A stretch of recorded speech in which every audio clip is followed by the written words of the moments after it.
ஐநிலம் ஃபைலான் நேயர்கள் அனைவருக்கும் வணக்கம். இந்த காணொலியில் முருங்கைக்கீரையில் எப்படி கூட்டு செய்கிறது, பொரியல் பண்ணுறது அப்படின்னு பார்ப்போம்.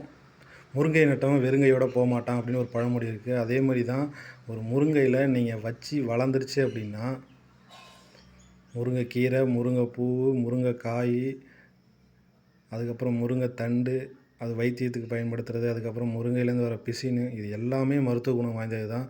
இதில் பார்த்தீங்க அப்படின்னா இரும்பு சத்து அதிகமாக இருக்குது. குழந்தைமார்கள் அல்லது புள்ளத்தாச்சி இவங்க எல்லாத்துக்குமே இரும்பு சத்து குறைவாக இருந்தது அப்படின்னா முருங்கைக்கீரை தான் சாப்பிட சொல்லுவாங்க. முருங்கைக்கீரை சூப்பு குடிக்க சொல்லுவாங்க.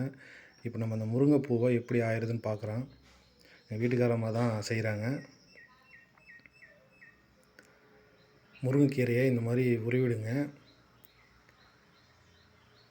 தடவையே வராது, 2-3 தடவை நம்ம பயிற்சி எடுத்தோம் அப்படின்னா இந்த மாதிரி நம்ம செஞ்சிடலாம். இந்த மாதிரி உருவி எடுத்தோம் அப்படின்னா தனித்தனி கீரையாக நமக்கு வந்துடும். நம்ம முருங்கைக்கீரையை இப்போ ஆஞ்சாச்சு. அடுப்பில் வாணலை வச்சுருங்க. வாணலை வச்சு இதை சூடானதுக்கப்புறம் எண்ணெய், கடுகு போட்டு, கடுகு பொரிஞ்சதுக்கப்புறம் ஒரு 150 கிராம் வெங்காயம், வெட்டி வச்சிருந்த வெங்காயம் அதை போட்டு நல்லா வதக்குங்க. வரமிளகாய் இருந்தால் போடுங்க. உப்பு தேவையான அளவு போட்டு நல்லா வதக்கணும் அப்படின்னா பொன்னிறமாக வந்துடும். பொன்னிறமாக வந்ததுக்கப்புறம் ஆஞ்சி வச்சுருந்த முருங்கைக்கீரையை கொஞ்சம் கொஞ்சமாக எடுத்து வாணலில் போடுங்க. இதில் தண்ணி ஒட்டாது, அலச வேண்டிய தேவையில்லை.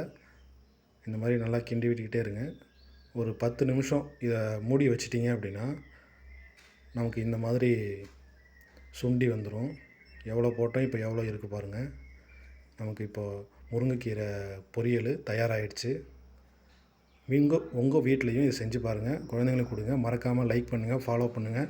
நாளைக்கு மற்றொரு காணொலியில் உங்களை சந்திக்கிறோம். நன்றி. ஐநிலம். டாட்டா.